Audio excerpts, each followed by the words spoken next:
Hello, this is Reverend Angelia with today's Bible reading. Today's reading comes from 2 Timothy chapter 3, godlessness in the last days. And a lot of people believe we are in the last days, but I certainly do know there's a lot of godlessness going on in the world today. But mark this. There will be terrible times in the last days. And Jesus said it'll be as in the days of Noah. People will be lovers of themselves, lovers of money. Now, how many people we got going on that are like that? Boastful, proud. Now, a little bit of pride is a good thing. Keeps you from, being somebody else's victim. Abusive,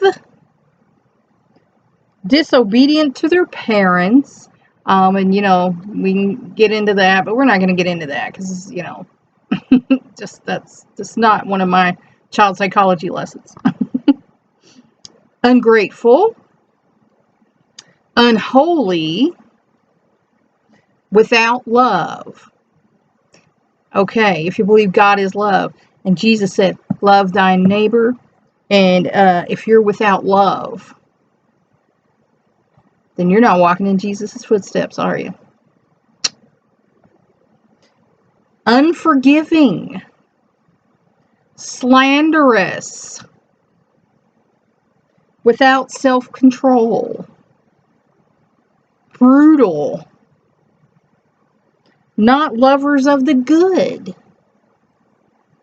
treacherous, rash, conceited. That kind of goes back to, lovers of themselves.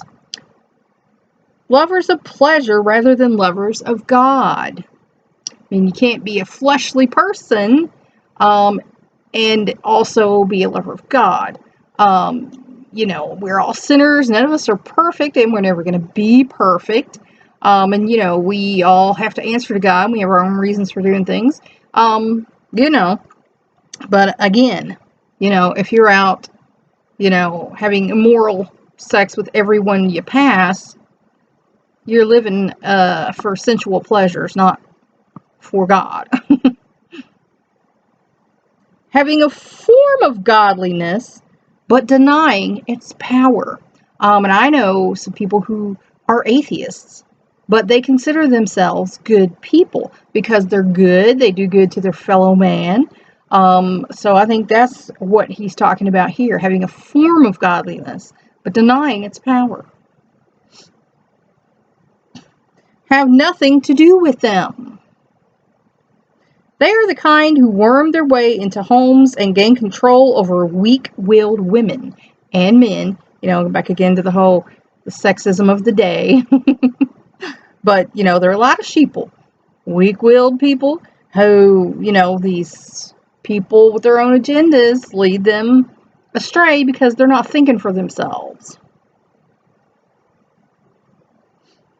Who are loaded down with sins and are swayed by all kinds of evil desires. Always learning but never able to acknowledge the truth. Just as Jannes and Jambres opposed Moses, so also these men opposed the truth. Back to them again.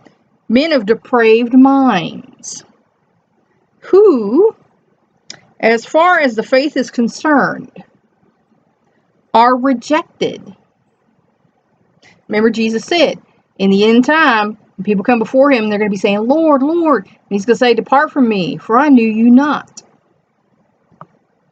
And there'll be wailing and gnashing of teeth. But they will not get very far because, as in the case of those men, their folly will be clear to everyone. And that's everyone who's paying attention, everyone who's reading their Bible and knows Jesus for real. But that's all for now. Until next time.